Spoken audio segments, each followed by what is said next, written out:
என்னுடைய உலகமே கடவுள் தான். கடவுளை தவிர இந்த உலகத்தில் எனக்கு வேறு சொந்தம் எதுவும் இல்லை அப்படின்னு சொல்கிறவங்களும் இந்த உலகத்தில் இருக்கத்தான் செய்கிறாங்க.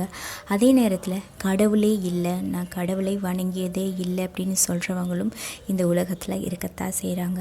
ஆனால் நம்ம இன்றைக்கி இந்த வீடியோவில் அதை பற்றியெல்லாம் எதுவும் பேச போகிறதில்ல. கூட்டு பிரார்த்தனைன்னு சொல்கிறாங்க இல்லையா, அந்த கூட்டு பிரார்த்தனை செய்கிறதுனால நிறைய விஷயங்கள் நிகழுது அப்படின்னு சொல்கிறாங்க. இது எந்த அளவுக்கு உண்மை, இது நிகழ்வதற்கான காரணம் என்ன அப்படிங்கிறது தான் இந்த வீடியோன் மூலமாக விளக்கமாக பார்க்க போகிறோம்.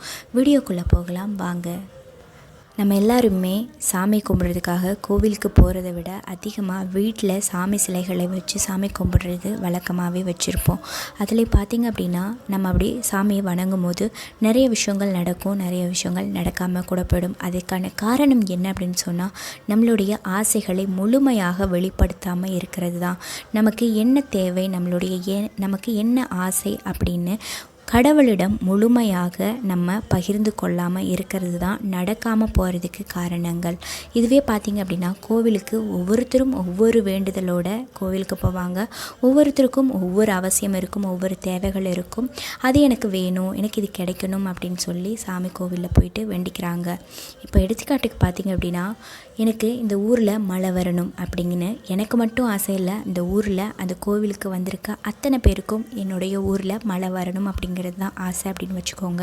அப்போது அவங்க எல்லாருமே கூட்டு பிரார்த்தனையில் ஈடுபடுவாங்க. அப்படி கூட்டு பிரார்த்தனையில் அவங்க ஈடுபடும் பொழுது அன்றைக்கி ஈவினிங்கே பார்த்திங்க அப்படின்னா மழை வந்துடும். அதுக்கு காரணம் என்னென்னா, எல்லாருடைய ஆசைகளும் மழை வரணும் அப்படிங்கிறது தான். எல்லாருடைய ஆசையும் முழுமையாக மழை வரணும் அப்படின்னு ஆசைப்பட்டது தான் அதுக்கான காரணம்.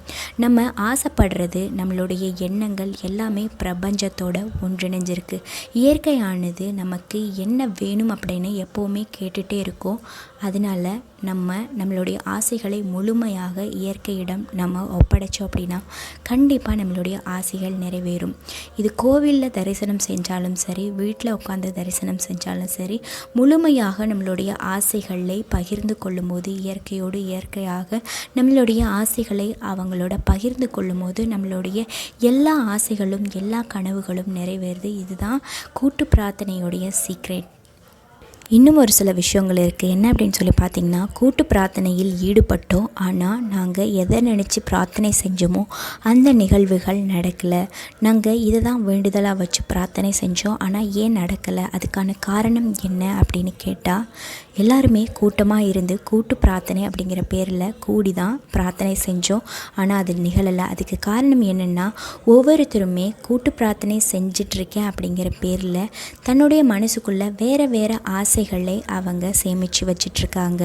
ஒரே நேரத்தில் எல்லாரும் தன்னுடைய எண்ணங்களை ஒருங்கிணைக்கும் போது தான் அந்த ஆசைகள் நிறைவேறுமோ ஒழிய, அவர்களுக்கு வேறு வேறு யோசனைகளும் எண்ணங்களும் இருந்துச்சுன்னா இந்த கூட்டு பிரார்த்தனை செயல்படாது.